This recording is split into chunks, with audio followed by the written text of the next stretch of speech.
মক্কার জমিনে আল্লাহর দ্বীনের দাওয়াত শুরু করার পরে চতুর্দিক থেকে কাফের মুশরিকরা যখন বিশ্বনবীর বিরোধিতা শুরু করলো, বিরোধিতা শুরুর এক পর্যায়ে তারা যখন বিশ্বনবী সাল্লাল্লাহু আলাইহি ওয়াসাল্লাম এবং ঈমানদার মুসলমানদের উপরে অত্যাচার আর নির্যাতনের জুলুম নির্যাতন চালাচ্ছিল, ঠিক সেই সময়ে সূরাতুল মুমিনুন আল্লাহ তাআলা নাযিল করলেন। কারণ হলো মক্কার জমিনে যারাই ঈমান আনত তারাই জুলুম নির্যাতনের শিকার হয়ে যেত। যারাই ঈমানের কথা বলতো, যারাই ঈমান কবুল করত, কাফের মুশরিকরা মরুভূমির অগ্নিতপ্ত বালির উপরে চিৎ করে শুইয়ে দিয়ে তাদেরকে চাবুক পিটা করত। কাউকে কাউকে জ্বলন্ত কয়লার উপরে চিৎ করে শুইয়ে দিত, আবার কাউকে কাউকে জমিনে গর্ত খনন করে সেই গর্তের ভেতর ঢুকিয়ে দিয়ে তাদের উপরে অবর্ণনীয় জুলুম নির্যাতন চালাতো।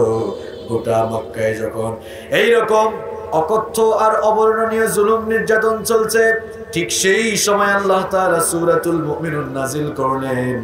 সূরাতুল মুমিনুনের মধ্যে আল্লাহ তাআলা পূর্ববর্তী আম্বিয়া কেরাম আলাইহিমুস সালাম দ্বীনের দাওয়াত দিতে গিয়ে তারা যে জুলুম নির্যাতনের শিকার হয়েছিলেন, সেই জুলুম নির্যাতনের নির্মম কাহিনী এই সূরায় আল্লাহ তুলে দিয়েছেন। এই সূরার মধ্যে আল্লাহ তাআলা নূহ আলাইহিস সালামের কথা বলেছেন। এই সূরার মধ্যে আল্লাহ তাআলা সাইয়েদনা হুদ আলাইহিস সালামের কথা বলেছেন। সাইয়েদনা নূহ আলাইহিস সালাম এবং সাইয়েদনা হুদ আলাইহিস সালাম তারাও তাদের কওমের কাছ থেকে, তাদের জাতির কাছ থেকে তারাও জুলুম নির্যাতনের শিকার হয়েছিলেন। এমন সময় আল্লাহ তাআলা সূরাতুল মুমিনুন নাযিল করে নূহ আলাইহিস সালামের জাতির কাহিনী, হুদ আলাইহিস সালামের জাতির কাহিনী ঈমানদার মুসলমানদেরকে স্মরণ করিয়ে দিয়ে আল্লাহ যেন এক কথাই জানাতে চেয়েছেন, ওগো আমার হাবিব, ঈমানদারদেরকে জানিয়ে দেন অত্যাচার আর জুলুম নির্যাতনে তারা যেন ফ্রাস্ট্রেট না হয়ে যায়, তারা যেন বিচলিত হয়ে না যায়, তারা যেন শঙ্কিত হয়ে না যায়। কারণ ইতিপূর্বে পূর্ববর্তী যুগে যত যুগে আল্লাহর দ্বীনের দাওয়াত ছিল, সকল যুগেই দ্বীন বিরোধীরা দ্বীনপন্থীদের সাথে সংঘাত করেছে। সুতরাং বাতিলদের কাছে মাথা নত করা যাবে না, বাতিলদেরকে ভয় করা যাবে না। আল্লাহ তাআলা এই সূরার ভিতরে নূহ আলাইহিস সালামের জাতির কাহিনী উল্লেখ করলেন। নূহ আলাইহিস সালামের জাতির লোকেরা সাইয়েদনা নূহ আলাইহিস সালামের উপরে বর্বর নির্যাতন চালিয়েছিল, সেই কাহিনী আল্লাহ সূরায় তুলে দিয়েছেন। হুদ আলাইহিস সালামের উপরে তার জাতির লোকেরা অকথ্য নির্যাতন চালিয়েছিল, জুলুম আর নির্যাতনের স্ট্রিম রোলার চালিয়েছিল। মক্কার জমিনে চতুর্দিকে যখন মুসলমানরা মার খায়, এমন সময় পূর্ববর্তী উম্মতদের জুলুম নির্যাতনের কাহিনী স্মরণ করিয়ে আল্লাহ এই সূরা নাযিল করে জানিয়ে দিলেন, ও ঈমানদারেরা, মুসলমানেরা, ভয় পেও না, হতাশ হয় না। যত যুগে আল্লাহর দ্বীনের দাওয়াত ছিল, দ্বীন বিরোধীরা দ্বীনপন্থী মানুষদের উপরে জুলুম আর নির্যাতনের স্টিম রোলার চালিয়েছিল, কিন্তু দ্বীন বিরোধীরা জুলুম আর নির্যাতনের স্টিম রোলার চালিয়েও তারা আল্লাহর দ্বীনের উপরে বিজয় লাভ করতে পারে নাই। বরং যুগে যুগে যারাই আল্লাহর দ্বীনের বিরুদ্ধে কথা বলেছে, যুগে যুগে যারাই আল্লাহর দ্বীনের বিরুদ্ধে কাজ করেছে, তারাই ধ্বংসের আস্থা করে নিক্ষেপ হয়ে দুনিয়া থেকে জিল্লতির সাথে বিদায় নিয়েছে। কথাটা কার? তাহলে সূরাতুল মুমিনুন যখন নাজিল হচ্ছিল, পরিবেশটা নরম ছিল নাকি গরম ছিল? কথা কম না কেন? খুব গরম। আপনারা তো ঈমান এনেছেন, ঈমানের বিনিময় দেন নাই। আর বিশ্বনবীর সাহাবীরা ঈমানের বিনিময় দিতে গিয়ে তাদের শরীর থেকে জমিনে রক্ত ঢেলে দিয়েছেন, এমনকি আল্লাহর দ্বীনের জন্য তারা তাদের জীবনটাকে অকাতরে বিলীন করে দিয়েছেন। এইরকম কঠিন সময়ে সূরাতুল মুমিনুন নাজিল হচ্ছিল। আমার ভাইরা, এই সূরাটি নাজিল হওয়ার প্রেক্ষাপট শুনেন, ব্যাকগ্রাউন্ড শুনেন। নাসাঈর বর্ণনায় এসেছে, আম্মা জান আয়েশা রাদিয়াল্লাহু আনহার কাছে সাহাবায়ে কেরাম এসে জানতে চাইলেন, ওগো আমাদের মা, কাইফা কানা খুলুকুন নবী, বলেন সাল্লাল্লাহু আলাইহি ওয়াসাল্লাম, ওগো আমাদের মা, বিশ্বনবী সাল্লাল্লাহু আলাইহি ওয়াসাল্লামের ক্যারেক্টার কেমন ছিল, আমার নবীজির চরিত্র কেমন ছিল? আম্মা জান আয়েশা রাদিয়াল্লাহু আনহা তখন বললেন, ও আল্লাহর রাসূলের সাহাবীরা, তোমরা কি কোরআন পড়ো না? তোমরা কি কোরআন পড়ো না?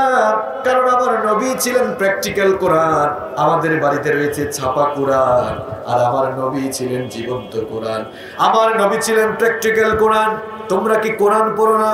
কোরআনুল কারীমের শুরু থেকে নিয়ে শেষ পর্যন্ত যা কিছু আছে সব কিছুর বাস্তব নমুনা হলেন আমার নবী।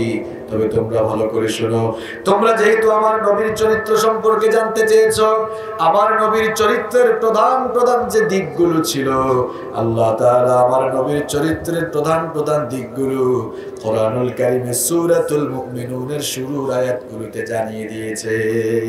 সুবহানাল্লাহ। আজকে আমরা সেগুলোই জানবো ইনশাআল্লাহ।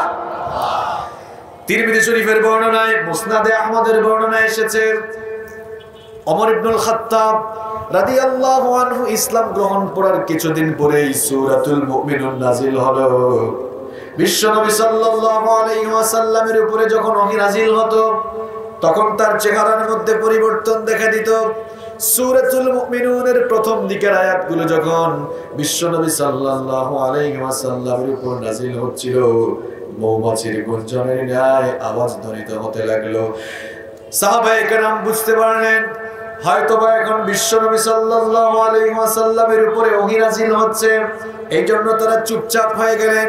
বিশ্বনবী সাল্লাল্লাহু আলাইহি ওয়াসাল্লামের উপরে যখন ওহী নাযিল হয়ে গেল, তখন তিনি সঙ্গে সঙ্গে কিবলামুখী হয়ে আল্লাহর কাছে দোয়া করলেন, আল্লাহুম্মা জিদনা ওয়া লা তানকুসনা ওয়া আকরিমনা ওয়া লা তুহিন্না ওয়া আ'তিনা ওয়া লা তাহরিমনা ওয়া আথিরনা ওয়া লা তুআথির আলাইনা ওয়া আরদিনা ওয়ারদা আন্না। বিশ্বনবী সাল্লাল্লাহু আলাইহি ওয়াসাল্লাম দোয়া করলেন, ওগো আল্লাহ, আমাদেরকে সম্মানিত করো, আমাদেরকে অপমানিত করো না, আমাদেরকে দান করো, আমাদেরকে বঞ্চিত করো না, অন্যের উপরে আমাদের প্রভাব বিস্তার করে দাও, আমাদের উপরে কেউ যেন প্রভাব খাটাতে না পারে। তোমার উপরে আমাদেরকে সন্তুষ্ট রাখো, আর আমাদের উপরেও তুমি সন্তুষ্ট হয়ে যাও। এই আয়াতগুলো নাজিল হওয়ার পরে বিশ্বনবী সাল্লাল্লাহু আলাইহি ওয়াসাল্লাম এই দোয়া করলেন। এই দোয়া করার পর সাহাবায়ে কেরাম রাদিয়াল্লাহু তাআলা আলাইহিম আজমাইনদের দিকে মুখ ফিরিয়ে বিশ্বনবী সাল্লাল্লাহু আলাইহি ওয়াসাল্লাম বললেন, আমার সাহাবীরা শোনো, ইতিমধ্যে আল্লাহ তাআলা আমার কাছে সূরাতুল মুমিনুনের এমন কিছু আয়াত নাযিল করেছেন, এই আয়াতে কারিমার মধ্যে আল্লাহ তাআলা মুমিন জীবনে সফলতা লাভের জন্য এমন কিছু কর্মসূচি তুলে দিয়েছেন। ওই সকল কর্মসূচিগুলো যদি তোমরা তোমাদের জীবনে অর্জন করতে পারো, ওই সকল কর্মসূচিগুলো যদি তোমরা তোমাদের জীবনে গ্রহণ করতে পারো, তাহলে তোমাদের রব তোমাদেরকে জান্নাতুল ফেরদাউসের সুসংবাদ দিয়েছে। এরপরে বিশ্বনবী সাল্লাল্লাহু আলাইহি ওয়াসাল্লাম আয়াতগুলো তেলাওয়াত শুরু করে দিলেন, قد أفلح المؤمنون الذين هم في صلاتهم خاشعون والذين هم عن اللغو معرضون والذين هم للزكاة فاعلون والذين هم لفروجهم حافظون إلا على أزواجهم أو ما ملكت أيمانهم فإنهم غير ملومين فمن ابتغى وراء ذلك فأولئك هم العادون والذين هم لأماناتهم وعهدهم راعون والذين هم على صلواتهم يحافظون الله تعالى জানিয়ে দিলেন অবশ্যই মুমিনরা সফল কাম হয়েছে। এবার কোন সব কোয়ালিটি সম্পন্ন মুমিনরা সফল হয়েছে, তাদের জীবনে কি কি কর্মসূচি থাকবে, এর পরের আয়াতে আল্লাহ তাআলা সফল কাম মুমিনদের জীবনে 7 দফা কর্মসূচি গ্রহণের কথা বললেন। জোরে কোন কয় দফা? আরো জোরে বলেন কয় দফা?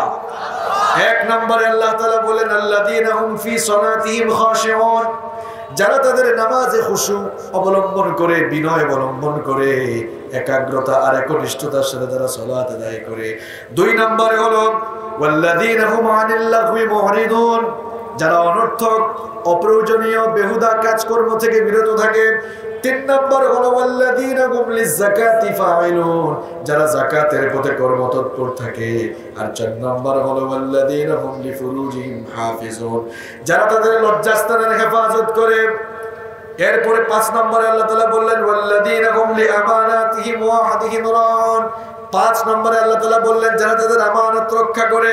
6 নম্বরে আল্লাহ তাআলা বললেন যারা ওয়াদা রক্ষা করে। আর 7 নম্বরে বললেন ওয়াল্লাযীনা হুম আলা সালাওয়াতিহিম ইউহাফিজুন, যারা 5 ওয়াক্তের নামাজ যথাযথভাবে সংরক্ষণ করে। তাহলে এখানে কয় দফা কর্মসূচির কথা বলা হয়েছে? সবাই জবাব দেন, কয় দফা? সফলতা লাভের জন্য জীবনে কি কর্মসূচি থাকবে? আল্লাহ তাআলা 7টি কর্মসূচি তুলে দিলেন। এরপরে বললেন যেই সকল ইমানদার মুমিন বান্দারা তাদের জীবনে এই 7 দফা কর্মসূচি গ্রহণ করবে, এবার তাদের ব্যাপারে সুসংবাদ দিয়ে আল্লাহ তাআলা বলছেন উলাইকা হুমুল ওয়ারিসুনাল্লাযীনা ইয়ারিসুনাল ফিরদাউসা হুম ফিহা খালিদুন। যেই সকল ইমানদার মুমিন বান্দারা তাদের জীবনে এই 7 দফা কর্মসূচি গ্রহণ করবে, আল্লাহ তাআলা তাদের ব্যাপারে সুসংবাদ দিয়ে বলছেন এরা হচ্ছে আমার সেই জান্নাতের ওয়ারিস, যেই জান্নাতটা একেবারে ফার্স্ট ক্লাস জান্নাত, 1 নম্বরের জান্নাত। জান্নাতুল ফেরদাউসের ওয়ারিস তারা এমন ভাবে হবে, কোন বাবা মারা যাওয়ার পরে সেই বাবার সন্তানরা যেমন ওই বাবার সম্পদের ওয়ারিস অটোমেটিক্যালি হয়ে যায়। 7 দফা কর্মসূচি যেই সকল মুমিন বান্দারা জীবনে গ্রহণ করবে, তারাও ঠিক মরার পরে ঠিক তেমনি ভাবে আল্লাহর জান্নাতুল ফেরদাউসের ওয়ারিস হয়ে যায়। তাহলে এই সূরার মধ্যে কয় দফা কর্মসূচির কথা বলা হয়েছে? আসুন আমরা একটু ব্যাখ্যায় চলে যাই। ব্যাখ্যায় চলে গেলে আমরা বুঝতে পারবো। প্রথম আয়াতে আল্লাহ তাআলা বলছেন ক্বাদ আফলাহাল মুমিনুন, successful indeed are the believers. অবশ্যই সফলকাম হয়েছে মুমিনরা। সফলকাম হয়েছে কারা? মুমিনরা। এখন প্রশ্ন হচ্ছে মুমিন কারা? যারা গরু খায়, যার বাপ মুসলমান দাদা মুসলমান, যে নিজেকে মুসলমান দাবি করে আর গরু খায়, এরকম হইলে কি মুমিন হওয়া যায় নাকি? মান হুমুল মুমিনুনা হাক্কা, প্রকৃত মুমিন তাইলে কারা? প্রকৃত মুমিন হচ্ছে তারা যারা আল্লাহ তাআলা এবং তার হাবিব মুহাম্মদ পরেন সাল্লাল্লাহু আলাইহি ওয়াসাল্লামের প্রতি ঈমান আনয়ন করে আল্লাহ তাআলা আর তার নবীর তরিকায় যারা সারা জীবন নিজের জীবনকে পরিচালিত করে, তারাই হচ্ছে প্রকৃত মুমিন। আর আপনি যখনই আল্লাহ এবং রাসূল সাল্লাল্লাহু আলাইহি ওয়াসাল্লামের প্রতি ঈমান এনে আল্লাহর দ্বীনের পথে জীবন পরিচালনা করতে যাবেন, নবীজির তরিকা অনুযায়ী যখনই আপনি জীবন পরিচালনা শুরু করবেন, তখন মুসিবত আছে না নাই? নবীদের বায়োগ্রাফি পড়ে দেখেন, নবীদের জীবনী পড়ে দেখেন। 2 জন নবী, সাইয়েদিনা আদম আলাইহিস সালাম এবং সাইয়েদিনা সুলাইমান আলাইহিস সালাম, এই 2 জন নবী ছাড়া এই পৃথিবীর সকল নবীরা আল্লাহর দ্বীনের জন্য অত্যাচারিত হয়েছেন, নির্যাতিত হয়েছেন। মনে রাখবেন প্রিয় ভাইয়েরা, ঈমানের পথ কোনোদিনও ফুল বিছানো ছিল না, এখনো থাকবে না, ভবিষ্যতেও ঈমানের পথটা ফুল বিছানো থাকবে। ঈমানের পথ ছিল কণ্টকাকীর্ণ, ঈমানের পথ ছিল পিচ্ছিল, ঈমানের পথটা ছিল কাটা দিয়ে পরিপূর্ণ। আজকে আমরাও কালেমার দাওয়াত দেই।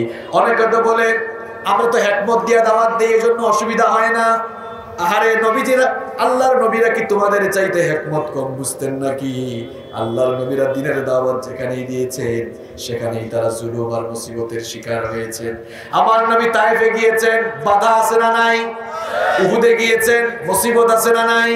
যেখানেই গিয়েছেন সেখানে বাধা, যেখানেই গিয়েছেন সেখানে মুসিবত। এখন আমাদের মধ্যে কেউ কেউ বলে আমরা খুব কায়দা করে দাওয়াত দেই, এই জন্য আমাদের দাওয়াতে কোনো ঝামেলা। আমরাও বলি ভাই, তুমি তোমার নিজস্ব তরিকা আর তোমার বাবার তরিকা বাদ দিয়ে নবীজির তরিকায় দাওয়াত দিয়ে দেখো, ইসলাম বিরোধীরা পিঠের চামড়া রাখবে না। দ্বীনের পথ কোনোদিনও ফুল বিছানো ছিল না, এটি কুসুমাস্তীর্ণ নয়। এই পথে রয়েছে রক্ত, রক্ত দিয়ে পিচ্ছিল করা পথ, যুগে যুগে দিনের পথে যারাই চলেছে সেই পথটাকে তারা রক্ত দিয়ে ভিজিয়ে, রক্ত দিয়ে পিচ্ছিল করে দিয়েছে, এমনকি নিজেদের জীবনকে তারা সেই পথে কুরবান করে দিয়েছে। এরাই তো ঈমানদার, এরাই তো মুমিন, যারা তাদের জীবন যৌবন আল্লাহর দ্বীনের জন্য একেবারে বিক্রি করে দিয়েছে, ঠিক কি না?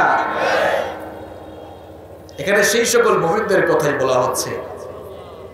কারণ আমি আলোচনার শুরুতেই বলেছিলাম এই সূরাটা নাজিল হচ্ছিল কোন সময়? যখন চতুর্দিকে মুসলমানরা কি করে? মার খায়। আজও গোটা দুনিয়ার মার খায় মুসলমানরা, ঠিক কি না? আপনাদের ব্যাপারেও এই সূরা, এটা ওই যুগের জন্য শুধু নয়। আল্লাহ তাআলা বলছেন কাদ আফলাহাল মুমিনুন, সফলকাম হয়েছে মুমিনরা। প্রাথমিক পর্যায়ে যারা ইসলাম কবুল করেছিল এদের মধ্যে গরিব মানুষদের সংখ্যা বেশি ছিল। ইসলাম কবুল করার কারণে কাফের মুশরিকরা তাদের সাথে সম্পর্ক বয়কট করলো। এই জন্য দেখা গেল যারা ইসলাম কবুল করেছে এমনিতেই তাদের অবস্থা আগে থেকেই খারাপ। ইসলাম কবুল করার কারণে অবস্থা আরো খারাপ হয়ে গেল। কাফের মুশরিকরা তখন বলাবলি করলো, ঠাট্টা উপহাস শুরু করলো, এই লোকগুলো বোকা, মুহাম্মদের কথা শুনে তারা তাদের জীবনটাকে নষ্ট করে দিল, জীবনে তারা ব্যর্থ হয়ে গেল। এই লোকগুলো বোকার স্বর্গে বসবাস করছে। আল্লাহ তাআলা সেই সময় এই আয়াতগুলো নাজিল করছেন। সেই সময় আয়াতগুলো নাজিল করে কাফের মুশরিকদের কথার জবাব দিলেন, ও কাফের মুশরিকরা ভালো করে শোনো, তোমরা যে সাফল্য আর ক্ষতির মানদণ্ড নির্ণয় করেছো, তোমরা মনে করেছো বৈষয়িক সমৃদ্ধির উপায় উপাদান যাদের হাতের মুঠায় থাকবে তারাই সফল কাম। তোমরা যদি এই কথা ভেবে থাকো তাহলে তোমাদের এই ধারণা সম্পূর্ণ ভুল। তোমাদের অনুমান কোনোভাবেই সুদূর প্রসারী নয়। তোমাদের সাফল্য আর ক্ষতির মানদণ্ড ভুল। বরং আমি আল্লাহ নিজেই ঘোষণা করলাম কাদ আফলাহাল মুমিনুন, ঈমানের পথে যারা জীবন পরিচালনা করছে তারাই সফল কাম হয়ে যাবে। কথাটা কার? এরপরে আল্লাহ তাআলা বললেন তবে সফল এমনি এমনি হওয়া যাবে না। ঈমানের পথে চলতে গিয়ে অবশ্যই জীবনের 7টি কর্মসূচি গ্রহণ করতেই হবে। জোরে কোন কয়টা? আসেন আমরা শুরু করি। প্রথম আয়াতে আল্লাহ তাআলা বলছেন আল্লাযীনা হুম ফি সলাতিহিম খাশিউন, قد أفلح المؤمنون الذين هم في صلاتهم خاشعون. Successful indeed are the believers, those who humble themselves in their prayer. সফলকাম হয়েছে তারা নামাজে বিনয় অবলম্বন করেছে যারা।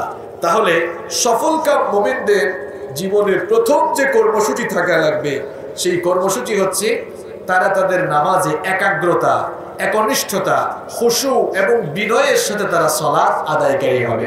শুধুমাত্র সালাত আদায় করলেই হবে না, বরং তারা এমন সালাত আদায়কারী হবে যে তাদের সালাতের ভেতরে একাগ্রতা থাকবে, একনিষ্ঠতা থাকবে, খুশু থাকবে, আল্লাহর ভয় থাকবে, বিনয় থাকবে। Keep in your mind, fearless salat has no value. খুশুবিহীন সালাতের কোনো দাম, কোনো মূল্য আল্লাহর কাছে নেই। আজ আমাদের মুসলিম সমাজে বহু মানুষকে নামাজ পড়তে দেখা যায়, কিন্তু তাদের নামাজের ভিতরে কোনো খুশু নাই, একনিষ্ঠতা নাই। খুশুবিহীন যদি আপনি সারা জীবন নামাজ আদায় করেন, বিশ্বাস করেন ভাই এইরকম নামাজের কোনো দাম আল্লাহর কাছে। আল্লাহ তাআলা সেই কথাই এখানে বলছেন যে সফল কাম হতে হলে মুমিনের জীবনে প্রথম যে কর্মসূচি থাকবে ওই সকল মুমিনরা খুশুয়ের সাথে নামাজ আদায়কারী হবে। এখন প্রশ্ন হচ্ছে খুশুটা কি? খুশু আরবি শব্দ, এর বাংলা অর্থ হচ্ছে বিনীত হওয়া, ভয় করা, অবনমিত হওয়া, কারো ভীতি প্রতাপ বা শ্রেষ্ঠত্বের ভয়ে কারো সামনে ঝুঁকে পড়া, অবনমিত হয়ে যাওয়া।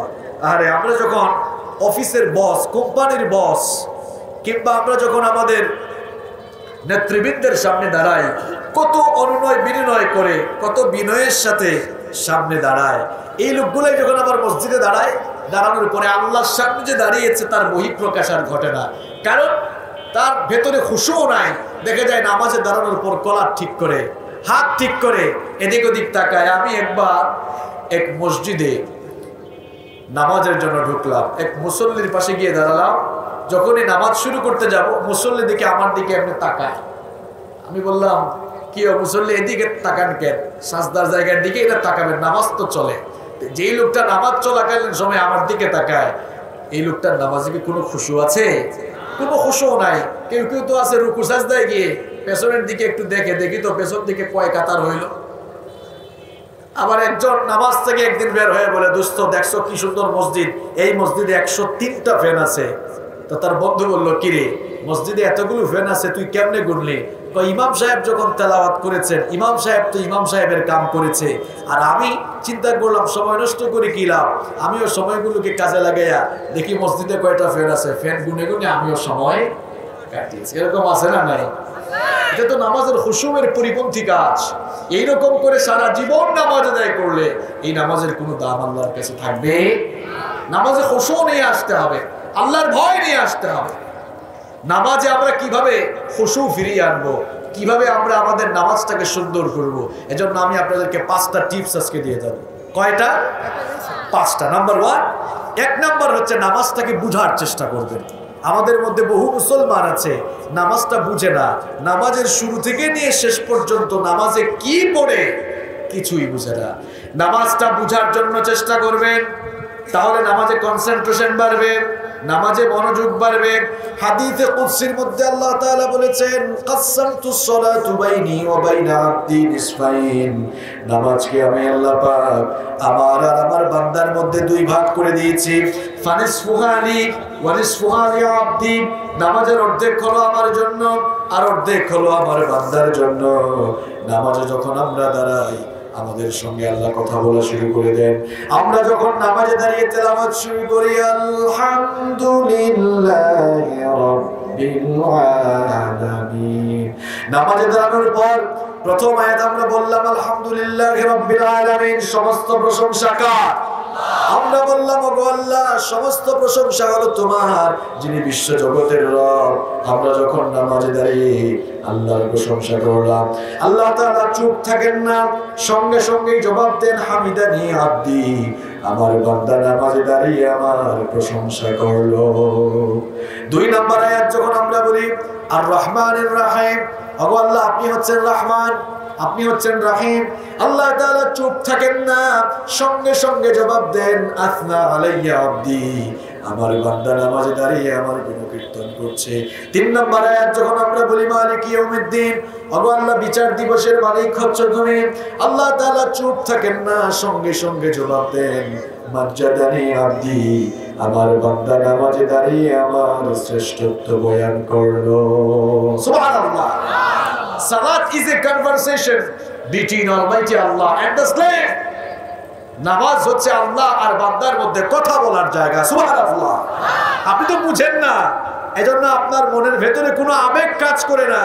আরে মুসল্লি, আপনি যদি বুঝতেন নামাজ শুরু করা থেকে নিয়ে সালাম ফেরানোর আগ পর্যন্ত আল্লাহ তাআলা আপনার প্রত্যেকটি কথার জবাব দেন, তাহলে তো মনোযোগ নামাজের বাহিরে কোনোদিনও যেত। আমাদের মনোযোগ নামাজ থইয়ে যে কত দিকে যায়।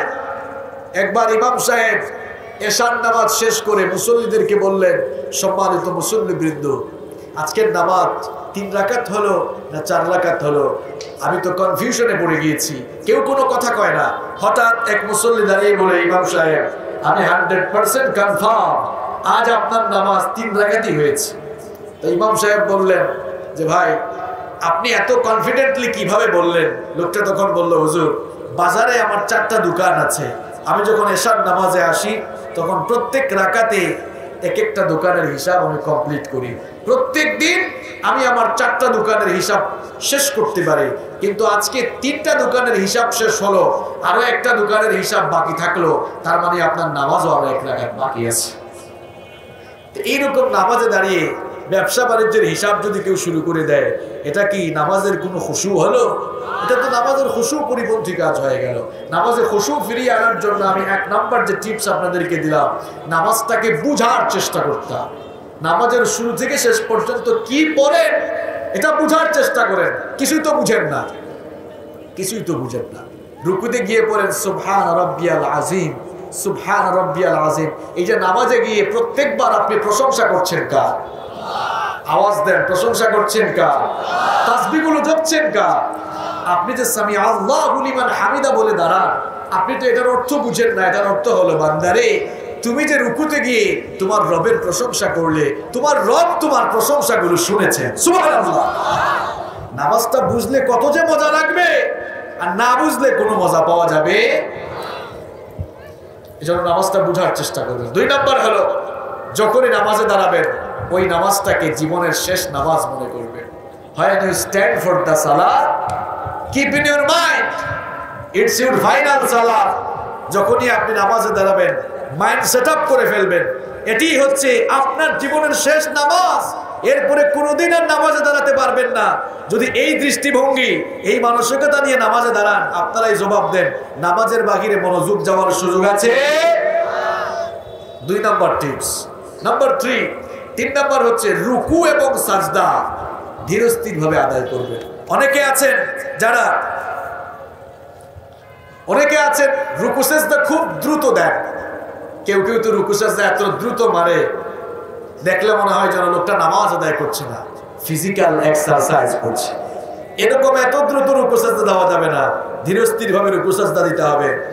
এরপরে 4 নম্বর হলো নামাজে যখনই দাঁড়াবেন এই ফিলিংসটা অন্তরে পয়দা করবেন।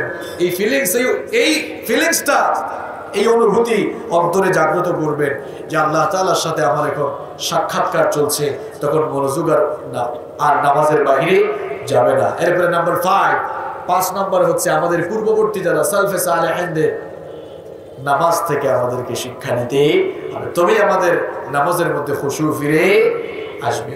তাহলে আল্লাহ তাআলা এখানে বলছেন কাদ আফলাহাল মুমিনুন আল্লাযীনা হুম ফি সালাতিহিম খাশিউন, successful indeed are the believers those who humble themselves in their prayer, সফলকাম হয়েছে তারা নামাজে বিনয় অবলম্বন করেছে যারা। তাহলে সফলকাম হওয়ার জন্য 1 নম্বর যে কাজ করা লাগবে সেটা কি? খুশুয়ের সাথে নামাজ আদায়কারী হয়ে যেতে হবে। আল্লাহ আমাদেরকে কবুল করে নেন, বলে আমিন। এরপরে আসেন সফলতার 2 নম্বর কর্মসূচি আল্লাহ তাআলা এই সূরায় দিয়েছেন, ওয়াল্লাযীনা হুম আনিল লাগওয়ি মুরিদুন, successful indeed are the believers those who avoid vain talk, vain work, vain behavior। সফলকাম হয়েছে তারা যারা অনর্থক, অপ্রয়োজনীয়, বেহুদা, ভিত্তিহীন অনর্থক কথাবার্তা, কাজকর্ম এবং আচার আচরণ থেকে বিরত থাকে। আমাদের জীবনযাপন আমরা করে ফেলেছি এমন, আমরা এখন অহেতুক কাজ, অপ্রয়োজনীয় কাজ বেশি করি, যেই কাজ করা দরকার নাই সেটাই আমরা সবচাইতে বেশি করি। অথচ এটা মুমিনের জীবনের কোনো আমল হতে পারে না, এটা মুমিন জীবনের কোনো বিহেভিয়ার হতে পারে না। বরং একজন মুমিন তার জীবনটাকে এত সুন্দর করে সাজাবে, কখনোই সে অনর্থক কথা বলবে না, বেহুদা বাজে কথা বলবে না, বাজে কোনো কাজ করবে না, বাজে কোনো কাজের দিকে কনসেন্ট্রেট হবে না, মনোযোগীও হবে না। কোরআনে কারীমের 25 নম্বর সূরা সূরাতুল ফুরকানের 72 নম্বর আয়াতে আল্লাহ তাআলা বললেন, ওয়াল্লাযীনা লা ইয়াশহাদুনাস-সূর ওয়া ইযা মাররু বিল-লাগওয়ি মাররু কিরামা। আল্লাহ তাআলা বলছেন মুমিন তো তারা যারা মিথ্যা বলে না, মিথ্যা সাক্ষ্য দেয় না, আর তারা যখন কোনো অহেতুক, অপ্রয়োজনীয়, বেহুদা কথাবার্তা কিংবা কাজ শুনবে অথবা সেই রকম কোনো জায়গা দিয়ে তারা অতিক্রম করবে, তখন তারা সম্মানের সাথে, ভদ্রতার সঙ্গে সেই পথ দিয়ে বিচরণ করবে। সুবহানাল্লাহ। অর্থাৎ মুমিনরা কখনো অহেতুক কথা বলবে না। এখন আমরা অহেতুক কথা এত বেশি বলি, বিশেষ করে আমাদের দেশের গ্রামে গঞ্জে চায়ের দোকানের স্টলগুলোকে আমরা পার্লামেন্ট বানিয়েছি। আমি তো প্রায় সময় বলি যে বাংলাদেশে পার্লামেন্ট 2টা, একটা ঢাকায় আর আরেক জাতের পার্লামেন্ট চায়ের দোকানগুলো। ওই চায়ের দোকানগুলোতে দোকানদার সবসময় স্পিকারের ভূমিকায় থাকে, আর চা খেতে যারা আসে তারা সাংসদের ভূমিকায় অবতীর্ণ হয়ে চায়ের কাপে চুমুক দেয়, আর এলাকায় কারা কে কি করলো এগুলা নিয়ে আলোচনা, সমালোচনা, গীবত, চগলখুরি, পরনিন্দা, পরচর্চার ঝড় উঠায়। এইরকম মানুষ অবশ্য ফরিদপুরে নাই, আছে মানে আরো বেশি আছে। এটা তো মুমিনের জীবনের কোনো কর্মসূচি হতে পারে না, এটা মুমিন জীবনের কোনো বিহেভিয়ার হতে পারে না, এটা মুমিনের ক্যারেক্টার হতে পারে না। কারণ একজন মুমিন সব সময় মনে করবে সে ওয়েটিং রুমে আছে, কখন ফ্লাইট চলে আসবে কেউ জানে না। দুনিয়া হচ্ছে it's like a waiting room, এটা আপনার জন্য ওয়েটিং রুমের মতো। আপনারা যারা দেশের বাইরে সফর করেন আপনারা জানেন ইমিগ্রেশন শেষ করার পরে বিমান ছাড়ার আগ পর্যন্ত একটি রুমে অপেক্ষা করতে হয়। এটাকে কি বলা হয়? Waiting room. এই ওয়েটিং রুমে আপনি ততক্ষণ থাকতে পারবেন যতক্ষণ না বিমান ছাড়বে, ফ্লাইটটা ছাড়বে। আপনার আমার ইমিগ্রেশন অনেক আগেই শেষ হয়েছে। মায়ের পেটের ভেতর থেকে আমরা যখন বের হয়েছি, ইমিগ্রেশন শেষ করেই আমরা মায়ের পেটের ভেতর থেকে এসেছি। এখন শুধু মালাকুল মউত মৃত্যুর টিকিট নিয়ে আসা বাকি। যখন মৃত্যুর টিকিট নিয়ে আসবেন, দুনিয়া নামক ওয়েটিং রুমে থাকার সময় ফুরিয়ে যাবে, তখন মৃত্যুর মাধ্যমে পরপারে পাড়ি জমাতে হবে। এজন্য মুমিন বান্দারা কখনোই তাদের জীবনটাকে অনর্থক বেহুদা কাজে খরচ করে না, বরং মুমিন বান্দারা সব সময় মনে করে এই দুনিয়া তার জন্য ওয়েটিং রুম। মুমিন বান্দারা মনে করে দুনিয়া তার জন্য এক্সাম হল। মুমিন বান্দারা মনে করে দুনিয়াটা তার জন্য পরীক্ষার হল।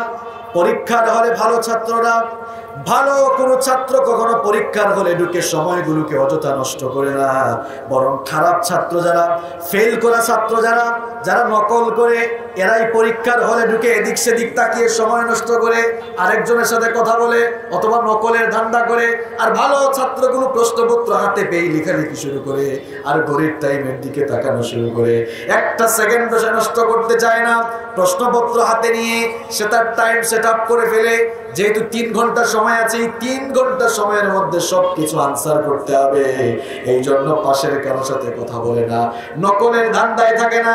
পরীক্ষার হলে ভালো ছাত্র প্রবেশ করার পরে সে যেমন তার প্রত্যেকটি সেকেন্ড, প্রত্যেকটি মুহূর্তকে কাজে লাগায়, ইমানদার বান্দা যারা, জান্নাতে যেতে চায় যারা, সফল হতে চায় যারা, এরাও দুনিয়াকে পরীক্ষার হল মনে করে দুনিয়াতে তারা একটা সেকেন্ডও অহেতুক বেহুদা কাজকর্ম কথাবার্তা বলে নষ্ট করতে চায় না, বরং তারা জীবনের প্রত্যেকটা সময়কে, প্রত্যেকটা মুহূর্তকে মূল্যবান মনে করে প্রত্যেকটা সময়কে আখিরাতের জন্য তারা কাজে লাগায়। ঠিক কি না? আপনি এমন মানুষ হইয়েন না, ওই ফেল করা ছাত্রের মতো হইয়েন না যে পরীক্ষার হলে ঢুকে এই আব্দুল করিম এটা আমাকে একটু বলে দে, আব্দুল সাত্তার এটা একটু বলে দে, এই অমুক এটা দে, এই অমুক সেটা দে। এরকম কিছু ছাত্র আছে না নাই? এরা সময় নষ্ট করে ফেলে, তখন এদের সময়গুলো নষ্ট হয়ে যায়, বেহুদা নষ্ট হয়। আর ভালো ছাত্র যারা, এরা পরীক্ষার হলে ঢুকে কখনো সময় নষ্ট করে না। মুমিন বান্দাদের জীবনে 2 নাম্বার কর্মসূচি থাকবে। আল্লাহ তাআলা বলছেন মুমিন তো তারাই, those who avoid vain talk, vain behavior, vain word। মুমিন তো তারাই যারা অনর্থক কথাবার্তা, বেহুদা কাজকর্ম, অর্থহীন বিহেভিয়ার, আচার আচরণ থেকে যারা বিরত থাকে, তারাই হচ্ছে সফলকাম মুমিনের জন্য। বাবারা, ভাইয়েরা, মানুষের গীবত করে, চুগলখুরি করে, অবশ্য চুগলখুর ফরিদপুরে নাই, হ্যাঁ নাই না? চুগলখুর আছে? এই সময়গুলো চুগলখুরি করে, মানুষের গীবত করে, পরনিন্দা, পরচর্চা করে, অপরের দুশ্চর্চা করে কাটাইয়েন না, বরং এই দুনিয়ার প্রত্যেকটি সময় মূল্যবান। এই সময়গুলোকে কাজে লাগানোর দরকার আছে না নাই? তাহলে সফলকাম মুমিন তো তারা যাদের জীবনে 2 নম্বর কর্মসূচি থাকবে, তারা অনর্থক অপ্রয়োজনীয় কথাবার্তা, আচার আচরণ থেকে বিরত থাকবে। সফলকাম মুমিনদের 3 নম্বর কর্মসূচি আল্লাহ তাআলা এই সূরায় জানাচ্ছেন, ওয়াল্লাযীনা হুম লিয-যাকাতি ফাঈলুন। Successful indeed are the believers, those who active in paying zakat. সফলকাম হয়েছে তারা যাকাতের পথে সক্রিয় কর্মতৎপর থাকে যারা। আল্লাহ তাআলা কোরআনুল কারীমের বিভিন্ন জায়গায় যাকাত দেওয়ার কথা বলতে গিয়ে বলেছেন আতুজ যাকা কিংবা আতাউজ যাকা।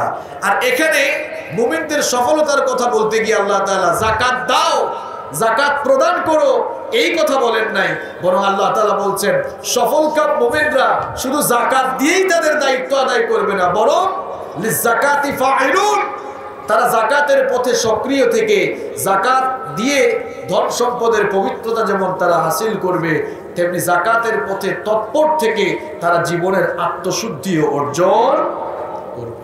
যাকাতের উদ্দেশ্য 2টা, জোরে কোন কয়টা? 2টা। অনেক ডাকাইত আছে যাকাতও দেয় না, অবৈধ আর হারাম সম্পদের পাহাড় গড়েছে, যাকাত দেয় না, এরকম মানুষ আছে না নাই? এদের সম্পদগুলো কিয়ামতের দিন সাপ হয়ে তাদেরকে গ্রাস করে খাবে, ঠিক কিনা? তো যাকাত এর উদ্দেশ্য হচ্ছে দুইটা। এক নাম্বার হলো আমরা যে ধন দৌলত টাকা পয়সা উপার্জন করি, আমাদের মনের অজান্তে যদি সেখানে কোনো ভেজাল ঢুকে যায়, মনের অজান্তে, ইচ্ছা করে না, মনের অজান্তে যদি ঢুকে যায়, তাহলে যাকাত দেওয়ার মাধ্যমে সেটা পবিত্র হয়ে যায়। এটা হচ্ছে যাকাতের 1 নম্বর উদ্দেশ্য।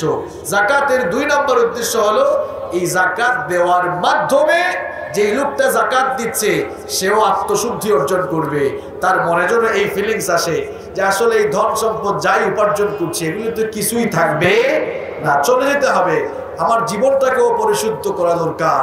শুধু মাল সম্পদকে পবিত্র করলেই হবে না, পরিশুদ্ধ জীবন যাপনও করা দরকার। এই ফিলিংস নিয়ে যারা যাকাত দিবে, যাকাতের মধ্যে তৎপর থাকবে, আল্লাহ তাআলা তাদের ব্যাপারে বলছেন যে ওই সকল মুমিনরাই জীবনে সফলতা অর্জন করবে। আর সফল কাম তো তারা, কোরআনে কারীমে রব্বুল আলামিন বলছেন قد أفلح من زكاها وقد خاب من دساها।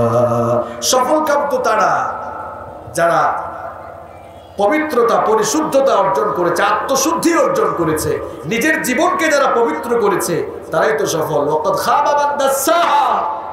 আর যারা তাদের জীবনকে দলিত মথিত করেছে তারাই ধ্বংসের অতল গহ্বরে নিপতিত হয়েছে। সফল কাম মুমিনদের 4 নম্বর কোয়ালিটি আল্লাহ তাআলা বলছেন, 4 নম্বর কর্মসূচি বলছেন, ওয়াল্লাযীনা হুম লিফুরুজিহিম হাফিজুন।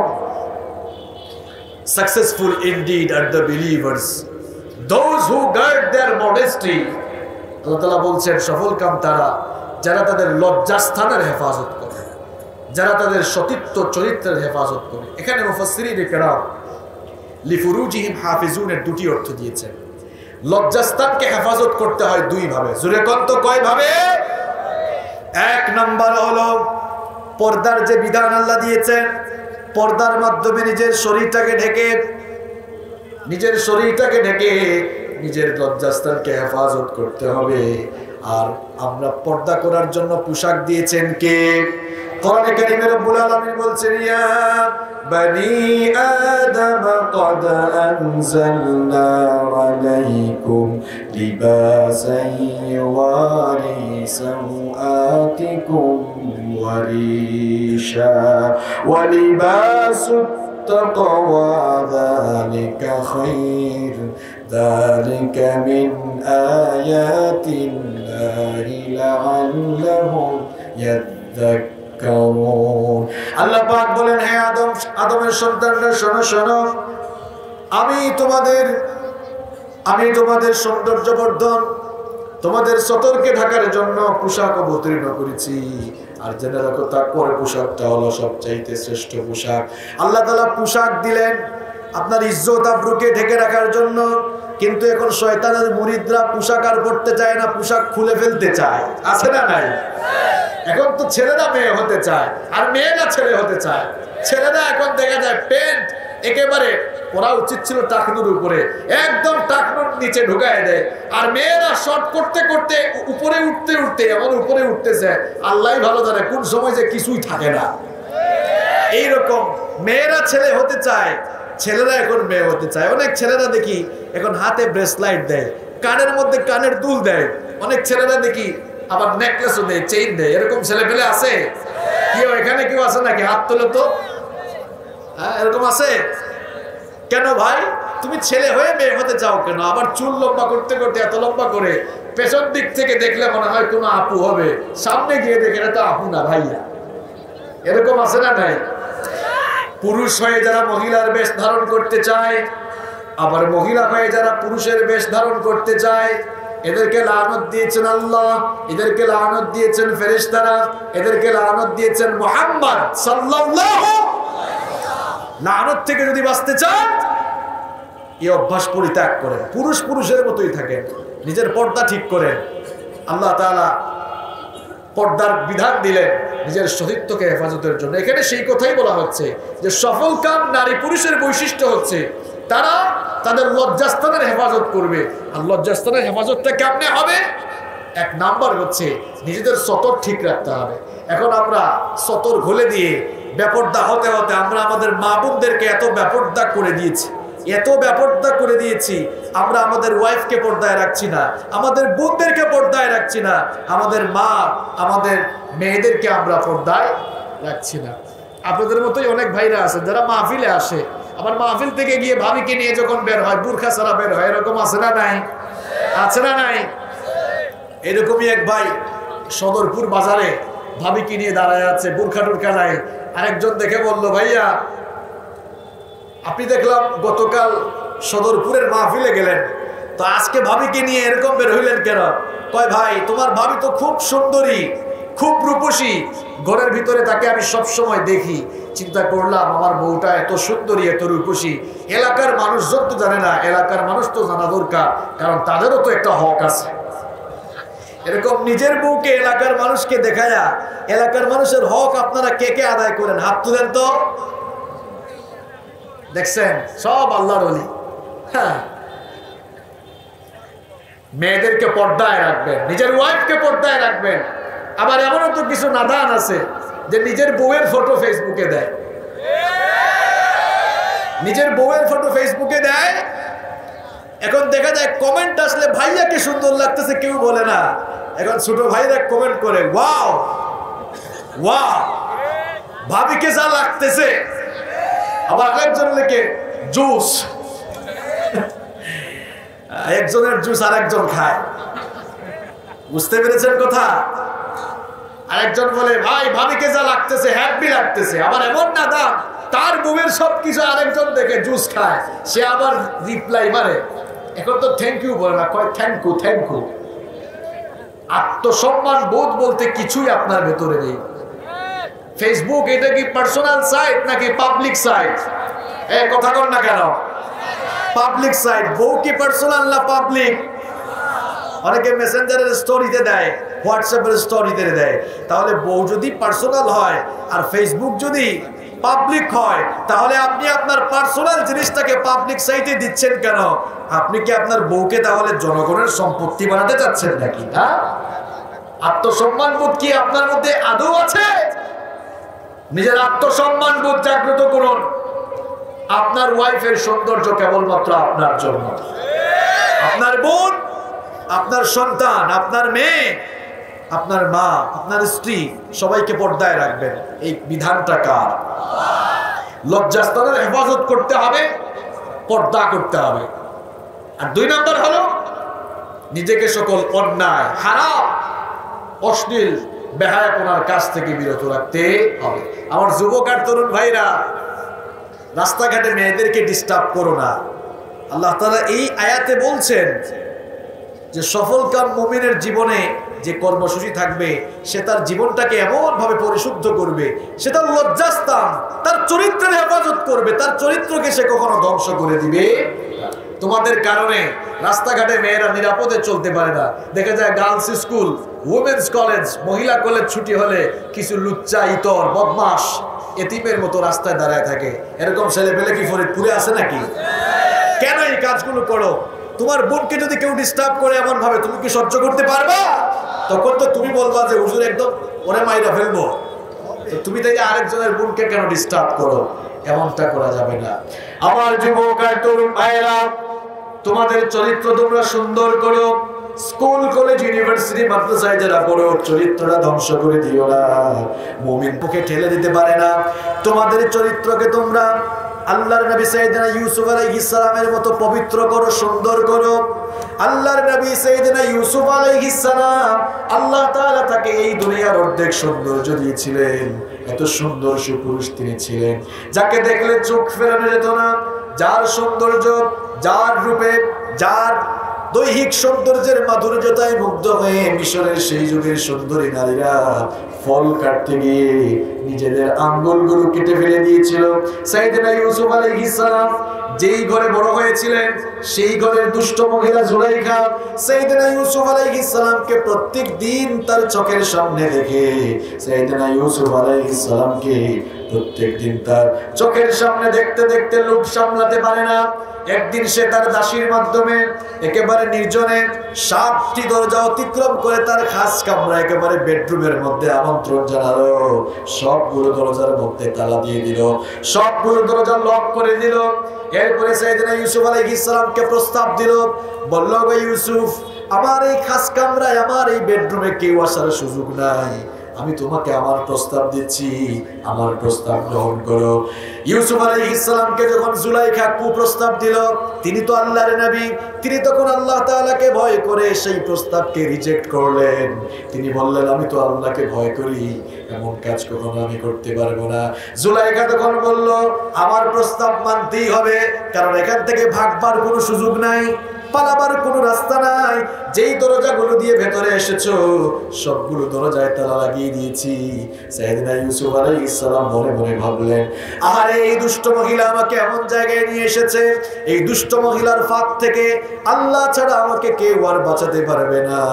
তিনি তখন কেবলমাত্র আল্লাহকে ভয় করে জুলাইখার ফাঁদ থেকে বাঁচার জন্য আল্লাহকে ভয় করে আল্লাহর নাম নিয়ে তিনি যখন তালাবদ্ধ দরজার দিকে দৌড় দিলেন, আল্লাহ তাআলা তার অসীম কুদরতে 7টি দরজা সবগুলো দরজার তালা খুলে দিয়ে দরজা তার জন্য উন্মুক্ত করে দিলেন।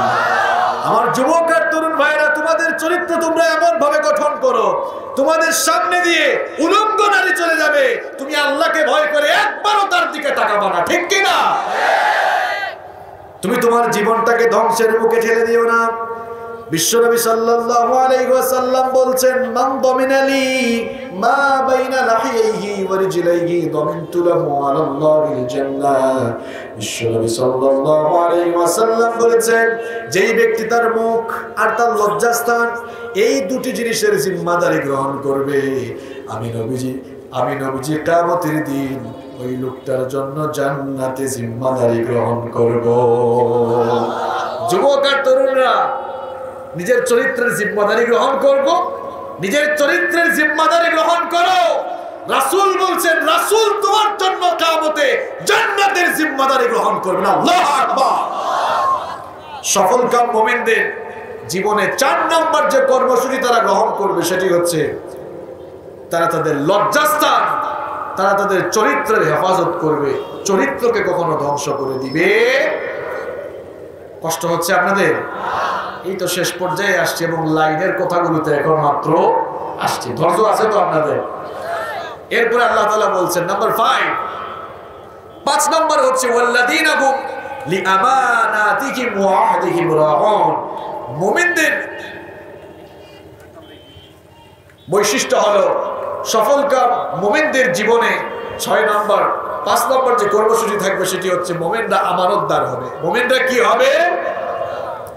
আমানতদার। আমানতের খেয়ানতকারী হবে না। আমানতের খেয়ানত, এটা কিন্তু আবার কিয়ামতের আলামত। বিশ্বনবী সাল্লাল্লাহু আলাইহি ওয়াসাল্লামকে প্রশ্ন করা হয়েছিল, মাতাসসা, ওগো আল্লাহর নবী, কখন কিয়ামত হবে? বিশ্বনবী সাল্লাল্লাহু আলাইহি ওয়াসাল্লাম তখন বললেন, ইদা দুইয়াতিল আমানাতি ফান্তাজিরিস সাআ। চতুর্দিকে যখন আমানতের খেয়ানত শুরু হয়ে যাবে তখন তোমরা কিয়ামতের জন্য অপেক্ষা করো। সাহাবীরা তখন আবার প্রশ্ন করলেন, কাইফা ইউদাআতুহা ইয়া রাসূলুল্লাহ সাল্লাল্লাহু আলাইহি ওয়াসাল্লাম, ওগো আল্লাহর রাসূল, আমানতের খেয়ানত কিভাবে হয়? বিশ্বনবী সাল্লাল্লাহু আলাইহি ওয়াসাল্লাম তখন বললেন, ইদা উসনিদাল আমরু ইলা গায়রি আহলিহি ফান্তাজিরিস সাআ। চতুর্দিকে যখন অযোগ্য লোকগুলো যোগ্যতার চেয়ারে বসে যাবে, রাগ কইরেন না, সত্য কথাগুলো কিন্তু বলতে হবে। বিশ্বনবীজি বলছেন, চতুর্দিকে যখন যোগ্যতার চেয়ারগুলোতে অযোগ্য মানুষগুলো বসে যাবে তখনই কিয়ামতের আলামত শুরু হয়ে যাবে। দেখা যাবে সভাপতি হওয়ার যোগ্যতা নাই, সভাপতি হয়ে যাবে। বক্তা হওয়ার যোগ্যতা নাই, বক্তা হয়ে যাবে। মেম্বার হওয়ার যোগ্যতা নাই, মেম্বার হয়ে যাবে। চেয়ারম্যান হওয়ার যোগ্যতা নাই, চেয়ারম্যান হয়ে যাবে। এরকম করে সুযোগ পেয়ে মাঝে মাঝে এমন হবে, সারা জীবন নেচেছে গেয়েছে, কমর দুলিয়ে দুলিয়ে টাকা পয়সা ইনকাম করেছে, সুযোগ পেয়ে তারা আজ সর্বোচ্চ জায়গায় চলে যাওয়ার সুযোগ পেয়েছে। এগুলো কিন্তু ভালো লক্ষণ না, এগুলো কিয়ামতের আলামত। এটা এম হাসিবুর রহমানের কথা নয়, বলেছেন মুহাম্মদ সাল্লাল্লাহু। আবার বিশ্বনবী বললেন লা ঈমানা লিমান লা আমানাতা লাহু, যার মধ্যে আমানতদারিতা নেই তার মধ্যে দ্বীন নাই, তার মধ্যে ঈমান নাই।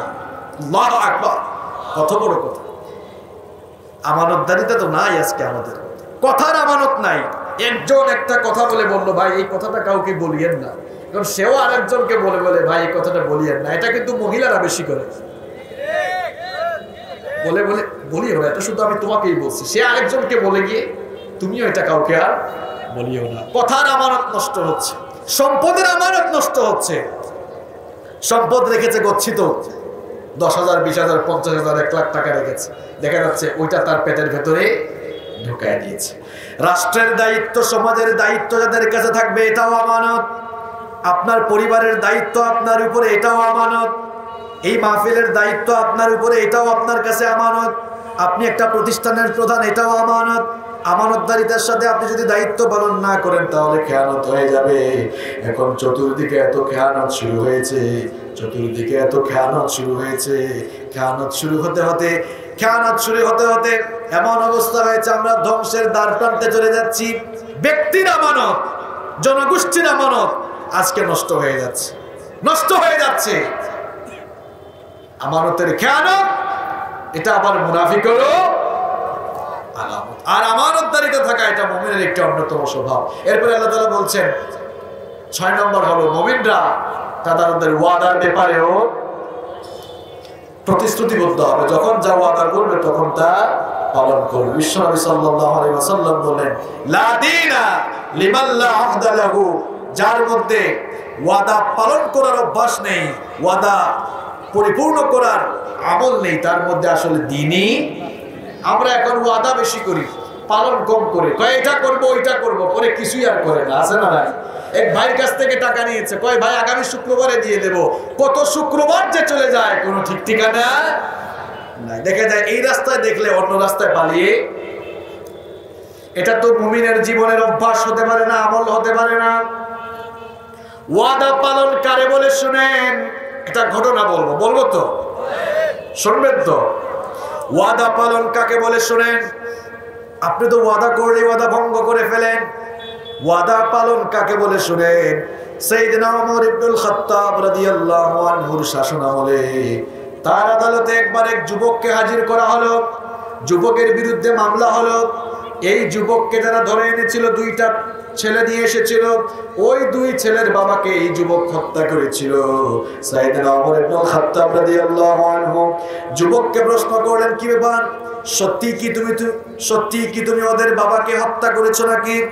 যুবক তার জবানবন্দিতে বলল, আমিরুল মুমিনিন, সত্যি সত্যি আমি এদের বাবাকে হত্যা করেছি, কিন্তু কাহিনীটা আপনাকে শোনাতে চাই। কারণ আমি ইচ্ছে করে তাদের বাবাকে হত্যা করি নাই, এটা অনিচ্ছাকৃতভাবে হয়েছে। আমিরুল মুমিনিন সাইয়েদনা ওমর ইবনুল খাত্তাব রাদিয়াল্লাহু আনহু তখন বললেন, ঘটনা খুলে বলো। ওই যুবক তখন বলল, আমি অত্যন্ত ক্লান্ত ছিলাম, ক্লান্ত শরীর নিয়ে একটি গাছের ছায়ার নিচে বিশ্রাম নিচ্ছিলাম। হঠাৎ করে আমার ঘুম চলে আসলো। আমার যখন ঘুম চলে আসলো, আমার পাশে আমার উট ছিল, আমার উট এখান থেকে চলে গেল। ঘুম ভাঙার পরে আমি দেখলাম আমার উটকে আর খুঁজে পাচ্ছি না। উটটাকে খোঁজার জন্য আমি যখন পথ চলা শুরু করলাম, কিছু দূর গিয়ে দেখলাম আমার উটটা মরে গিয়েছে। মরা উটের পাশে আমি একজন লোককে দাঁড়িয়ে থাকতে দেখে জিজ্ঞেস করলাম, আপনি কি জানেন নাকি এই উটটা কিভাবে মরেছে? লোকটা আবার বলল, এই উটটাকে আমি নিজেই হত্যা করেছি। আমি জিজ্ঞেস করলাম, কেন আমার উটটাকে আপনি হত্যা করলেন? লোকটা তখন বলল, এই উট আমার বাগানের ভেতরে ঢুকতে চেয়েছিল, আমি উটকে তাড়িয়ে দিতে গিয়ে পাথর নিক্ষেপ করে এই উটটাকে মেরে ফেলেছি। তর্কাতর্কি আমি শুরু করলাম তার সাথে। তর্কাতর্কির এক পর্যায়ে আমি প্রচন্ড রেগে গেলাম। প্রচন্ড রেগে যাওয়ার কারণে আমিও এই লোকটাকে পাথর নিক্ষেপ করেছিলাম। আমি জানতাম না পাথর নিক্ষেপ করার কারণে লোকটা পড়ে যাবে, কিন্তু পাথরটা এত জোরে নিক্ষেপ করেছিলাম, লোকটা ওই পাথরের আঘাতে মরে গেল। ওগো আমিরুল মুমিনিন, আমি তো ইচ্ছে করে পারি নাই, মনের অজান্তে এটা হয়ে গিয়েছে। আমি মাফ চেয়ে নিচ্ছি, এই জন্য আমাকে মাফ করে দেন, অন্য কোনো ক্ষতিপূরণ দিয়ে দিই। আমিরুল মুমিনিন তখন বললেন, যেহেতু তুমি একজন লোককে হত্যা করেছো, ইসলামে হত্যার বিধান হলো কিসাস, হত্যার বদলে হত্যা। বাদী পক্ষ যারা আছে তারা যদি মাফ করে দেয় তাহলে আমার কোনো অসুবিধা নাই। আমিরুল মুমিনিন তখন ওই দুই ছেলেকে বললেন, তোমরা কি তাকে মাফ করবে নাকি? দুই ছেলে বলল, না, আমাদের বাবার হত্যাকে রেখে আমরা কখনো মাফ করব না। আমিরুল মুমিনিন সাইয়েদনা ওমর ইবনুল খাত্তাব রাদিয়াল্লাহু আনহু তখন বললেন, ঠিক আছে, যেহেতু এরা তোমাকে মাফ করবে না, তাহলে তোমাকে মৃত্যুদণ্ড দেওয়া হবে। আগামী জুমার দিনে জুমার নামাজের পরে তোমার মৃত্যুদণ্ড কার্যকর করা হবে। তোমার জীবনের কোনো শেষ ইচ্ছা আছে নাকি বলো? শেষ ইচ্ছা থাকলে বলো, সেটা আমরা পূরণ করার চেষ্টা করি। যুবক তখন বলল, আমিরুল মুমিনিন, আমার একটা শেষ ইচ্ছা আছে। আমি তো মুসাফির, সফররত অবস্থায় আছি, কিছু মানুষের আমানত আমার কাছে রয়েছে, ওই আমানতটা তাদের কাছে আমি ফিরিয়ে দিতে চাই। আমার পরিবারের কিছু হিসাব নিকাশও আছে, ওই হিসাব নিকাশ তাদেরকে বুঝিয়ে দিতে চাই। এই জন্য কয়েকদিন সময় আমাকে দেন। জুমার দিনে যেহেতু আমাকে মৃত্যুদণ্ড দেওয়া হবে, জুমার দিনে মৃত্যুদণ্ডের ঠিক আগ মুহূর্তে আমি এসে পৌঁছে যাব। ওমর ইবনুল খাত্তাব রাদিয়াল্লাহু আনহু তখন বললেন, এমনি এমনিতে তোমাকে ছাড়া যাবে না। যদি তোমার পক্ষে কেউ জিম্মাদার হয়, জিম্মাদারি গ্রহণ করে, তাহলেই কেবল তোমাকে ছাড়া যাবে। এবার ওই যুবকের পক্ষে কেউ জিম্মাদার হয় না, কেউ জিম্মাদার হয় না, সবাই চুপচাপ। হঠাৎ করে বিশ্বনবীর সাহাবী আবু যার গিফারী রাদিয়াল্লাহু আনহু দাঁড়িয়ে গেলেন। দাঁড়িয়ে বললেন, ওগো আমিরুল মুমিনিন, এই যুবকের জন্য আমি নিজে জিম্মাদার হব। অন্যান্য সাহাবীরা অবাক হয়ে গেলেন, অপরিচিত একটা যুবকের জন্য আবু যার গিফারী কেন জিম্মাদার হয়? আমিরুল মুমিনিন তখন বললেন, আবু যার গিফারী, ভেবেচিন্তে সিদ্ধান্ত নাও। এই যুবক যদি ঠিক টাইমের আগে না আসে, তাহলে কিন্তু মৃত্যুদণ্ড উল্টা তোমার উপরে কার্যকর হবে। আবু যার গিফারী তখন বললেন, আমি ভেবেচিন্তে সিদ্ধান্ত নিয়েছি। তখন আমিরুল মুমিনিন যুবকটাকে বললেন, ঠিক আছে, এবার তুমি যেতে পারো। যেহেতু একজন জিম্মাদার পাওয়া গিয়েছে, যাও, তবে সঠিক সময়ে ফিরে এসো। না আসলে কিন্তু জিম্মাদারের উপরে মৃত্যুদণ্ড কার্যকর করা হবে। যুবক চলে গেল। দিন চলে যেতে যেতে জুমার দিন যখন আসলো, জুমার দিন ফজরের সময় দেখা গেল ওই যুবক আসলো না। জুমার আজান হয়ে গেল, যুবক ফিরে এলো না। মদিনায় তখন থমথমে অবস্থা। আহারে, অপরাধী একটা যুবকের জন্য নিষ্পাপ আবু যর গিফারী জিম্মাদারি গ্রহণ করে আজ সে নিজের জীবনটাই দিতে চলেছে। সবাই তখন চিন্তিত, পেরেশান, অবাক। আজকে কি হয় না জানি। ওমর ইবনুল খাত্তাব জুমার নামাজের পরে কোন বিচার করেন না জানি। একটা থমথমে অবস্থা বিরাজ করছে। আমিরুল মুমিনিন সাইয়েদনা ওমর ইবনুল খাত্তাব রাদিয়াল্লাহু আনহু জুমার খুতবা দিলেন, জুমার নামাজে ইমামতিও করলেন। তখনও যুবক এসে নাই। জুমার নামাজ শেষ করার পরে দেখা গেল যুবক তখনও আসে নাই। আমিরুল মুমিনিন তখন বললেন, আবু যর গিফারীকে মৃত্যুদণ্ড দেওয়ার জন্য সকল প্রস্তুতি সম্পন্ন করো, কারণ সে ওই অপরাধী যুবকের জিম্মাদারি গ্রহণ করেছে। যখনই আবু যর গিফারী রাদিয়াল্লাহু আনহুর মৃত্যুদণ্ড কার্যকর করার সকল প্রস্তুতি নেওয়া হলো, মৃত্যুদণ্ড যেই মুহূর্তে কার্যকর হবে, ঠিক তখনই দেখা গেল কে যেন মরুভূমির ধুলা উড়িয়ে ঘোড়া চালিয়ে এদিকে আসতেছে। বলা হলো, একটু অপেক্ষা করো, দেখি ঘোড়া চালিয়ে কে আসে। দেখা গেল ওই যুবক এসে হাজির হয়ে গিয়েছে। আল্লাহু আকবার। যুবক যখন চলে আসলো, ওমর ইবনুল খাত্তাব রাদিয়াল্লাহু আনহু অবাক হয়ে গেলেন। যুবককে বললেন, ওগো যুবক, তুমি তো চলেই গিয়েছিলে, তুমি তো চাইলে না আসলেও পারতে, না আসলে তুমি তো বেঁচে যেতে, তুমি কেন আসলে? আসার কারণে এখন তো তোমার মৃত্যুদণ্ড দেওয়া হবে। যুবক তখন বলল, আমিরুল মুমিনিন, আমি তো আপনাকে ওয়াদা দিয়ে গিয়েছিলাম, আবার মানুষের আমানত ফিরিয়ে দিতে গিয়েছিলাম। আমি যদি ওয়াদা দেওয়ার পরে ঠিক টাইমে না আসতাম, গোটা দুনিয়ায় খবর হয়ে যেত মুসলমানরা ওয়াদা করে ওয়াদা রাখতে জানে না। এই কথা যেন কেউ বলতে না পারে, আমি ওয়াদা দিয়ে আমার ওয়াদা ঠিক রেখেছি, এই জন্য আমি ফিরে এসেছি। মৃত্যুদণ্ডের জন্য আমিও প্রস্তুত। এবার ওমর ইবনুল খাত্তাব রাদিয়াল্লাহু আনহু আবু যর গিফারী রাদিয়াল্লাহু আনহুকে জিজ্ঞেস করলেন, ওগো আবু যর গিফারী, তুমি তো যুবকটাকে চিনতে না, অপরিচিত একটা যুবকের জন্য নিজের জীবনকে হুমকির মুখে কেন ফেলে দিলে? তার জন্য তুমি কেন জিম্মাদার হয়ে গেলে? আবু যর গিফারী রাদিয়াল্লাহু আনহু তখন বললেন, ওগো আমিরুল মুমিনিন, আমাদের একজন ইমানদার মুমিন ভাই, একজন মুসলমান ভাই বিপদে পড়েছে, কেউ যদি তাকে সাহায্যের জন্য এগিয়ে না আসে তাহলে গোটা দুনিয়ায় খবর হয়ে যাবে একজন মুসলমান বিপদে পড়েছিল, অথচ কোনো মুসলমান তাকে সাহায্য করে না। এই কথা যেন কেউ বলতে না পারে, এজন্য কেউ না দাঁড়ালেও আমি তার পক্ষে দাঁড়িয়ে গিয়েছি। আল্লাহু আকবার। আর আমাদের চরিত্র কেমন? আগুন লাগলে আগুন নিভাই না, আরো জ্বালায় দেই। আরে কপাল পুরা মুসলমান। এই দুইজনের কারবার দেখে ওই দুই ছেলে, কোন দুই ছেলে মনে আছে তো, যাদের বাবাকে ওই যুবক মেরেছিল, এরা এই অবস্থা দেখে তারা বললো আমিরুল মুমিনিন, এই ছেলেটাকে মৃত্যুদণ্ড দিয়ে না, একেও মাফ করে দিল আমরা। সুবহানাল্লাহ। ওমর ইবনুল খাত্তাব আরো অবাক, বললেন কি ব্যাপার? বিচারের প্রথম দিনে তোমরা তো তাকে মাফ করতে চাইলে না, আজকে কেন মাফ করছো? এবার ছেলেরা জবাব দিল, ওগো আমিরুল মুমিনিন, আমাদের একজন ভাই মনের অজান্তে একটা ভুল করেছে, আমাদের কাছে মাফ চেয়েছে, আমরা যদি ক্ষমা করে না দেই তাহলে গোটা দুনিয়ায় খবর হয়ে যাবে মনের অজান্তে ভুল করার পরে একজন মুসলমান আর একজন মুসলমানের কাছে মাফ চাওয়ার পরেও তাকে মাফ করা হয় নাই, এই কথা যেন কেউ বলতে না পারে, এই জন্য আল্লাহর ওয়াস্তে আমাদের ভাইকে আমরা মাফ করে দিলাম। আর আমরা কারো ভুল পেলে সহ্যই করতে পারি না, কেউ উপরে উঠে, কেউ যদি উপরে উঠে যায় নিচে নামানোর চেষ্টা করি, আমাদের মতের ভিন্ন মত হলে তাকে আমরা দেখতে পারি না, কাফের পর্যন্ত ফতোয়া বানায় দিই।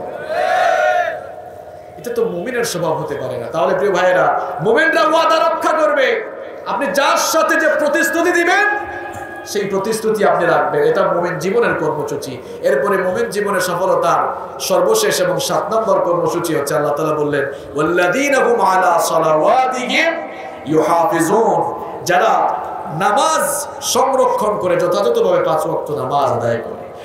প্রিয় ভাইয়েরা, একটি জিনিস আপনারা চিন্তা করেন তো, এখানে আল্লাহ তাআলা 7টি কর্মসূচির প্রথমটা শুরু করেছেন নামাজের বিনয় দিয়ে, আবার একেবারে সর্বশেষ 7 নম্বর শেষও করেছেন আবার কি দিয়ে? কথা কম না কেন, কি দিয়ে? আল্লাহ শুরু করেছেন নামাজ দিয়ে, শেষও করেছেন কি? বুঝলেন আপনারা? কি বুঝলেন তাহলে আপনারা? নামাজ ছাড়া সফল কাম হওয়ার কোনো সুযোগ নাই। Keep in your mind, salat is the key of success. Salat is the key of paradise. নামাজ হচ্ছে সফলতার চাবি, নামাজ হচ্ছে জান্নাতের চাবি। রাসূল করিম সাল্লাল্লাহু আলাইহি ওয়াসাল্লাম বলেছেন বাইনাল আবদি ওয়াল কুফরি তারকুস সালাহ, আল্লাহর বান্দা আর কাফেরের মধ্যে পার্থক্যই হলো নামাজ ছেড়ে দেওয়া। আল্লাহর বান্দা কখনো নামাজ ছাড়তে পারে না। নামাজ হচ্ছে মুমিনের প্রতীক, নামাজ হচ্ছে মুমিনের পরিচায়ক। মুমিন যারা এরা কখনো নামাজ ছাড়তে পারে। আমার অনেক বাবারা আছেন আপনারা নামাজ পড়েন না, আমার অনেক যুবক আর তরুণ ভাইরা আছে তারাও নামাজে আসে না। কেন আপনারা নামাজে আসেন না? ওয়েটিং রুমে বসে আল্লাহকে চিনলেন না, আল্লাহকে সাজদা দিলেন না। কখন আমরা দুনিয়া থেকে চলে যাব কেউ আমরা জানি না, কে কখন দুনিয়া থেকে চলে যাব আমরা কেউ জানি না। এখন গোটা দুনিয়া গ্লোবাল ভিলেজে পরিণত হয়েছে, বিজ্ঞান আর প্রযুক্তি এতই উন্নত সমৃদ্ধ আর বিকশিত হয়েছে, ঘরে বসে গোটা দুনিয়ার খবর নেওয়া যায়। ঘরে বসে গোটা দুনিয়ার খবর নেওয়া গেলেও আমরা কিন্তু কেউ জানি না আমাদের কার জন্য কাফনের কাপড় এসে দোকানে রেডি হয়ে আছে, কেউ জানি আমরা? গতকাল এই আসরের টাইমে অনেক মানুষ জমিনের উপরে বুক ফুলিয়ে হেঁটেছিল, এমন বহু মানুষ আজ আসরের টাইমে কবরের নিচে শুয়ে গেছে। আছে না নাই? আপনারও জীবন ফুরিয়ে যাবে, তাহলে কেন নামাজে আসেন না? যুবক আর তরুণদেরকে নামাজে আসার কথা বললে তারা বলে হুজুর আমাদের সময় হয় নাই, আমরা বুড়া হই, চুলদারি পাকুটার পরে আসবো। তোমাকে শুধু আমি একটা কথাই বলছি, তুমি যে বুড়া হবা, চুলদারি পাকবে, এর তো কোনো গ্যারান্টি নাই। শয়তানের এই পজিটিভ ধোকায় পড়ে কেন তুমি তোমার জীবনকে ধ্বংসের মুখে ঠেলে দিচ্ছ? তুমি কি জানো না দুনিয়াতে আসার সিরিয়াল আছে, কিন্তু যাওয়ার কোনো সিরিয়াল লাগে না। দুনিয়াতে আসার জন্য সিরিয়াল আছে, প্রথমে আসেন দাদা, তারপরে বাবা, এরপরে দাদার ঘরে নাতি হয়। এইরকম দুনিয়াতে আসার সুন্দর সিরিয়াল আছে, কিন্তু দুনিয়া থেকে যাওয়ার কোনো সিরিয়াল নাই। মাঝে মাঝে এমন করুণ দৃশ্য দেখা যায়, নাতির লাশ দাদা কবরে নামায়। আছে না নাই? দুনিয়ার এই রঙ্গমঞ্চ, দুনিয়ার এই চাকচিক্যে আপনি টিকে থাকতে পারবেন না, এখান থেকে সবাই গিয়ে চলে যেতে হবে। এজন্য আপনি যদি পরপারে গিয়ে ভালো থাকতে চান, নামাজ ছেড়ে দিবেন না। 5 ওয়াক্ত আজান হলেই পাগলের মতো মসজিদে যাবেন তো ইনশাআল্লাহ। তাহলে এই সূরার মধ্যে আল্লাহ তাআলা মুমিন জীবনে সফল হওয়ার জন্য কয়টি কাজ করার কথা বলেছেন? সবাই বলেন কয়টি? এবার আসেন কোন 7টি কাজ রিপিট করছি আবার। 1 নাম্বার, নামাজ বিনয়ের সাথে আদায় করতে হবে। 2 নাম্বার, বেহুদা ফালতু অনর্থক কোনো কথাও বলা যাবে না, কোনো কাজের সময় নষ্ট করা যাবে।